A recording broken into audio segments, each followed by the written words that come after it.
I am 46 years old.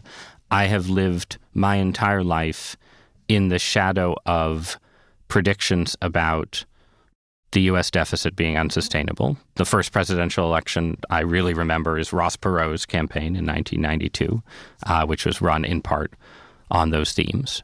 The dollar's gone through the floor. Now, whose fault is that? Not the Democrats, not the Republicans. Somewhere out there's an extraterrestrial that's doing this to us, I guess. And everybody says they take responsibility. Somebody somewhere has to take responsibility for this. But like a lot of Americans, that means that I tend to tune out the deficit argument. The first time I feel like that deficits, overspending became a really big issue for people's pocketbooks since the 1990s was the wave of inflation in the first couple of years of the Biden administration. So I just think it's useful for me and for listeners to understand concretely why are the 2030s or the late 2020s different from the last 20 years when we've also had these deficits. Thank you for your curiosity, okay? And I feel compelled to give you that answer, okay?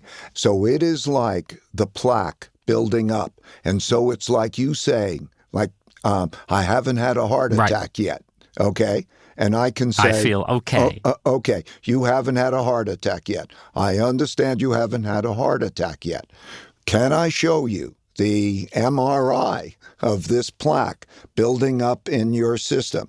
And can you understand what I'm saying about what that plaque, that you will have a heart attack if that plaque then starts to get that? Can you understand that?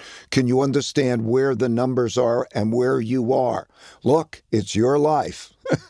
It's your choices, okay? And ask yourself, is that right or is that wrong? Okay, that's what you need to do for your own well-being. In your story, it sounds like if you combine that diagnosis with your sense and my sense of how the American political system currently works, that you're going to get at least a mild version of the heart attack before you get change. You said at the outset you weren't really betting against America, in spite of like my podcaster's framing. Are you optimistic that we could have, I guess you could call it, a minor heart attack and recover? I think we're going to come into a period of greater disorder as there's a confluence between the monetary part, the domestic, social, and political part where there's irreconcilable differences, and the international world order part. And I would say then I should bring in two other factors. One of them is acts of nature through history. And pandemics. Droughts, floods, and pandemics. Okay.